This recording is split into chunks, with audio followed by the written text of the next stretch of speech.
IL Nanda गौड़ी, हम नागपुर से belong करते हैं, अम्बेडकरवादी संघर्ष पार्टी की ओर से। हम जंतर मंतर में इसलिए आए कि ये देश की राजधानी है और सम्माननीय मोदी साहब का कहना है कि देश में अच्छे दिन आना चाहिए।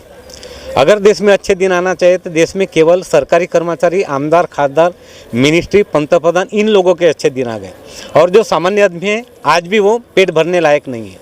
तो हम चाहते कि देश का जो सबसे गरीब आदमी, अगर बोलेंगे जो बूढ़ा होता है, वृद्ध जिसको बोलते हैं, गवर्नमेंट 60 साल के बाद में जिसको पेंशन मिलती है, दिल्ली में 2500 मिलती है केजरीवाल सरकार के पास में, मगर हमारे महाराष्ट्र में केवल 1000 मिलती है। तो छत्तीसगढ़ में केवल 600 ही रुपये मिलता है। तो इसमें 1994 के सर्वोच्च न्यायालय के न्याय निर्णय के अनुसार इन लोगों को 6000 रुपये महीना मिलना चाहिए। 25 साल के बाद में जो विधवा महिला होती है या अपंग लोग होते हैं, उनको 25 साल के बच्चे होने के बाद में उसका पगार बंद किया जाता है। पैसा राज्य सरकार देती है? दोनों सरकार देती है। दिल्ली की सरकार केवल, मतलब मोदी सरकार जी केवल 200 रुपये देते हैं और बाकी स्टेट गवर्नमेंट देते हैं। तो हम चाहते हैं कि दोनों सरकार ने बढ़ोतरी करके उनको 6000 रुपये महीना देना चाहिए।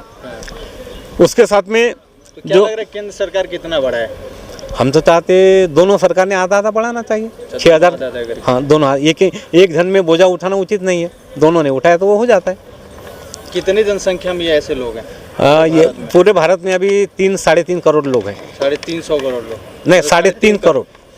जैसे वृद्ध है, विधवा महिला, अपंग, निराधार, कुष्ठ रोगी है, HIV है, घटस्फोटित है, ये घटक है।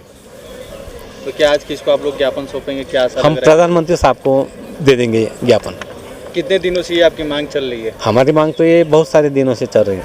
उस समय महाराष्ट्र में 6000 पगार था, तो अभी 1000 रुपये हो गए। 600? हाँ, 600 था, 6000 हो गए।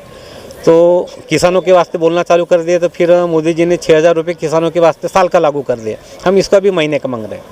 ई श्रमिक जागतिक अपने इंडिया के लेवल में ई श्रमिक की कोई नोंदनी नहीं होती थी। महाराष्ट्र सरकार से इस विषय में आपने बात किया कुछ? हाँ, बात किया ना हमने। 24 दिसंबर में मुंबई में मोर्चा लिए थे, तो उस समय में ऐसा ही मेमोरेंडम दे के महाराष्ट्र गवर्नमेंट के साथ हमने बातचीत की। क्या वहाँ से क्या उनका एक, हाँ उनका आश्वासन मिला, ये बात सही है। आश्वासन देते रहे थे। क्या उन्होंने बोला? हम सोचेंगे आगे में। अच्छा, बस इतना ही आश्वासन दे दिया। तो क्या लग रहा है कि आज जंतर मंतर से गवर्नमेंट सुनेगी आपकी बात? नहीं भी सुनेंगे, सुनाना चाहिए, इसलिए हम आए हैं। अभी उनका काम है सुनवाना, नहीं सुनाना वो उनकी जिम्मेवारी, हमारा काम है उनको बताना। और इसके साथ में जैसा गांव का विकास घटक करने वाला जो आदमी है, जिसको अपन बोलते हैं, जैसा ग्राम पंचायत चपरासी होता है, आंगनवाड़ी सेविका होती है, मददनीस होती है, आशा वर्कर होती है, पुलिस पाटिल होता है, कोतवाल होता है, आप जैसे पत्रकार भाई लोग होते हैं, हमारे जैसे कोई सामाजिक क्षेत्र में काम करने वाले लोग होते हैं, ऐसे लोगों को भी सरकार ने कम से कम 30 या 40 हज़ार तक महीने का पेमेंट देना चाहिए।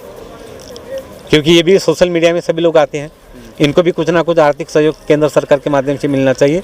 साथ में भी अगले महीने से 10 किलो राशन मिलता था अभी तक, अगले महीने से 5 किलो होने वाला है। यानी कोरोना काल का जो 5 किलो राशन मुफ्त वाला था वो खत्म होने वाला है। हम चाहते हैं 10 किलो राशन हमेशा मिलते रहे लोगों को। शक्कर मिलती थी वो भी सरकार ने बंद कर दिया, वो भी मिलते रहना चाहिए। गैस अंडा के रेट बढ़ा दिया, वो भी गैस अंडा के रेट कम करके ये 300 रुपये के दर से मिलना चाहिए। ये इलेक्ट्रिक है, इसका भी रेट कम होना चाहिए। यानी तो पता नहीं 10 साल पहले मिलते थे 300 का रेट, जब नहीं सरकार आई वैसे महंगाई बढ़ गई गैस सिलेंडर का। नहीं, गैस सिलेंडर जैसा मोदी सरकार जी ने 2017 में लागू कर दिया था कि हम उज्ज्वला गैस देंगे, 2017 का है। उस समय में वो 250-300 में हंडा आता था और उसका आधी सब्सिडी मिलती थी। यानी 300 का हंडा बोले तो उन्होंने फ्री में देके फिर से महंगा कर दिया। नहीं, फ्री में दिया नहीं। उसके लिए मोदी सरकार जी ने, मोदी साहब ने देश के तिजोरी में से 1,47,000 करोड़ रुपए का प्रावधान किया और इधर प्रचार कर दिया कि हम मुफ्त दे रहे हैं। मुफ्त दे रहे, पैसा कहाँ से लाए? हमारे देश का पैसा है ना। जैसा भी GST बढ़ा दिया, पेट्रोल का रेट बढ़ा दिया, यहाँ से पैसा आता है, वहाँ से फिर पैसा उधर डाइवर्ट करके वो देते रहते हैं। मगर बता दिया हम मोदी मुफ्त में दे रहे हैं। फिर 1,73,000 करोड़, 1,43,000 करोड़ रुपया जो है वो प्रावधान कहाँ से किया फिर, है ना। और 8 लाख लोगों को बोलते हम गैस का उज्ज्वला गैस अंडा हमने मुफ्त में दिया। जब हम बस्ती में जाते पूछते, कोई लोग बोलते 500 दिए, कोई बोलते 1000, कोई 2000, कोई 3,500। राशन और गैस सिलेंडर का रेट कम करने की मांग की है। दिल्ली सरकार वही सबको फ्री में देती है, लेकिन वही बीजेपी सरकार विरोध करती है कि दिल्ली को बेच रहा है केजरीवाल।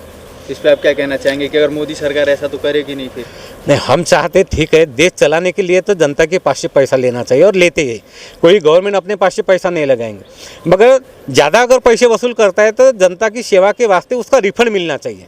सामाजिक योगदान के वास्ते, जैसा किसान, मजदूर, सुशिक्षित, बेरोजगार हैं, ऐसे लोगों के वास्ते अगर मदद मिली तो ये बच्चे लोग आगे जाएंगे। जैसा अभी यूक्रेन बोलते हैं, हमारे देश के अंडर के जो बच्चे लोग हैं अभी पढ़ाई के लिए जाते हैं, 18-20 हज़ार बच्चे क्यों जाते हैं? क्योंकि वहाँ पे पढ़ाई कम पैसे में मिलते हैं। हम चाहते हैं हमारे देश का बच्चा अगर MBS बनता है तो उसको 25 लाख रुपए खर्च आता है। ये खर्च बोल रहे हैं कि ये जो शिक्षा विभाग है इसको अच्छे से अच्छे बनाना चाहिए।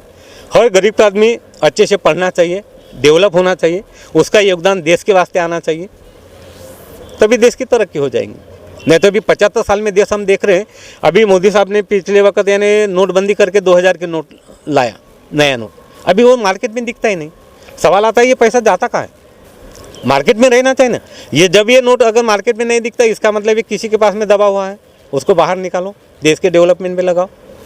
जैसे पेट्रोल का दर है, अब मोदी सरकार जी अपन बोले वो भी 30 रुपये लेते हैं एक पेट्रोल के ऊपर, लेना चाहिए, मगर उसका रिफंड भी डेवलपमेंट के लिए आना चाहिए। तो क्या इस सबसे आप लोगों का फायदा होगा? सरकार सुनेगी आपकी बात? नहीं सुनना वो सरकार की जिम्मेवारी है।